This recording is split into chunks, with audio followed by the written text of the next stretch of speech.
Здравствуйте, друзья! Сегодня мы с вами поговорим о датчиках движения Xiaomi Akara, о логике их работы и несложной переделке, позволяющей повысить частоту отслеживания движений.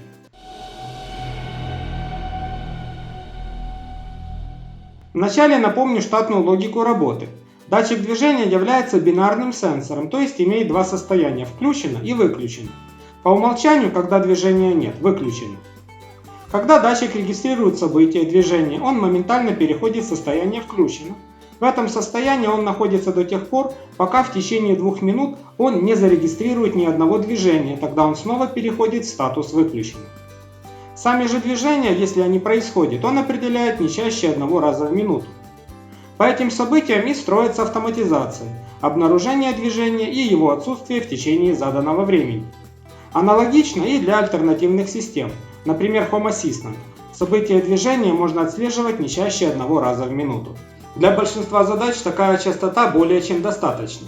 Однако существуют автоматизации, например кратковременное включение освещения в проходных комнатах, где даже 1 минуты мало. И для этого есть способ перевода датчика движения в сервисный режим, где он будет осуществлять регистрацию движений каждые 5 секунд. Снимаем датчик с основы с ножкой, так как это делается для замены батарейки. В нем, напомню, используется элемент 2450. Достаем батарейку и пластиковую крышку под ним. Держится все на защелках, разбирается легко. Вынимаем из паза плату датчика, она не привинчена, не приклеена, проводов нет, достается просто. Для переделки понадобится паяльник с нетолстым жалом и более-менее прямые руки, чтобы сделать 2 точки пайки. Нас интересует точка TP4 и нижний контакт кнопки синхронизации. Их нужно соединить между собой, используя кусочек заложенной проволоки. Основное время этой операции на самом деле занимает разогрев паяльника. У меня получилось так. Конечно, не для учебников по красоте пайки, но главное надежно. В обратном порядке собираем датчик в корпус и устанавливаем его на место. Переподключать ничего не надо, работает сразу.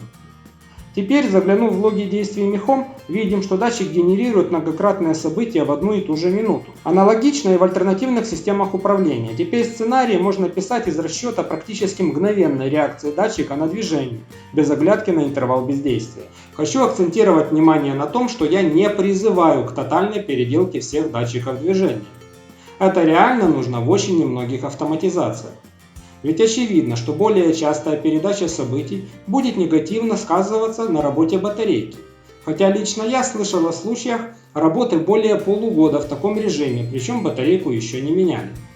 Второй минус в том, что датчик в таком режиме заставляет шлюз, к которому он подключен, несколько раз в день, 1, 2, 3, проговаривать фразу на китайском, на английском, на котором он у вас установлен. Соединение установлено, как будто вы нажимаете на нем кнопку синхронизации. Единственный выход из этого – выкрутить в ноль громкость голосовых уведомлений.